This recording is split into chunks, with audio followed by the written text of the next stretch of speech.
Bismillahirrahmanirrahim. Dalam hidup ni, tipulah kalau tak ada masalah. Tipulah kalau tak pernah rasa sedih untuk semua benda yang kau hadap. Pernah je rasa putus asa, pernah je rasa penat untuk semua benda. Rasa tak berdaya, rasa tak kuat, rasa kenapa aku tak boleh. Lain orang ni masalah, lain cabaran yang Allah bagi dekat dia.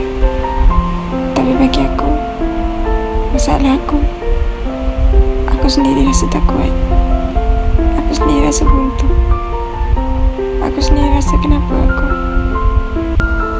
Dan rasa time tu, rasa tak nak diganggu, rasa tak nak siapa-siapa pun kacau. Di sepertiga malam, aku menunaikan solat untuk mohon kepada Allah.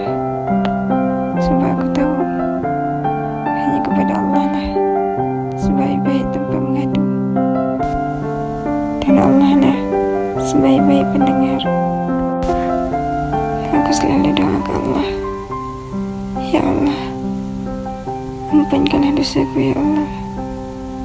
Ampunkanlah dosa mak ayahku, ampunkanlah dosa kaum muslimin dan muslimat, ampunkanlah dosa guru-guru dan rakan-rakanku ya Allah. Ya Allah, Kau berikanlah kesabaran dalam menghadapi segala ujian yang Kau berikan ya Allah. Kau berikanlah aku jalan keluar dari setiap masalah yang aku hadapi ya Allah. Ampunkan dosaku ya Allah. Seterusnya, bila aku sedih, aku akan baca Quran. Sebab bila aku baca Quran, hati aku rasa tenang sangat. Tenang setenang-tenangnya. Antara ayat favorit aku adalah dalam surah Al-Baqarah ayat 153.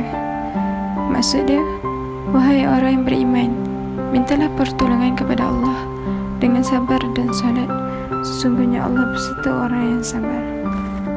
Lepas tu, aku akan buka pula dalam surah Ali Imran ayat yang ke-200. Maksudnya, wahai orang yang beriman, bersabarlah kamu dan kuatkanlah kesabaranmu, serta tetaplah bersiap siaga di samping bertawakallah kepada Allah supaya kamu beruntung. Masya Allah. Jadi bila dah habis tadabbur ayat, dah baca, rasa macam Masya Allah, aku masih punya Allah untuk bergantung. Sebagai kesimpulannya, jadi sabar ni adalah satu benda yang mudah kita nak cakap tapi susah untuk kita amalkan, melainkan orang yang betul-betul praktikkan dalam diri masing-masing. Kerana apa? Sabar ni membawa maksud menahan atau meninggalkan.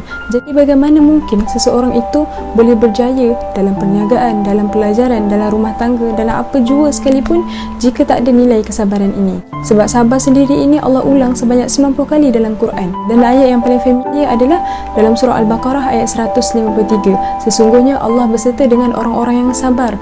Kerana apa? Sebab sabar ini juga merupakan kekuatan bagi jiwa orang mukmin. Rasulullah sendiri pun bersabda dalam satu hadis, iaitu iman itu terbahagi kepada dua bahagian. Satu bahagian adalah sabar dan satu bahagian lagi adalah syukur. Hadis riwayat Baihaqi.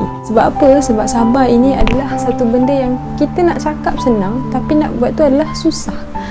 Justru sabar ni terbahagi kepada tiga bahagian. Yang pertama, sabar dalam ketaatan kepada Allah. Yang kedua, sabar dalam meninggalkan maksiat dan perkara yang haram.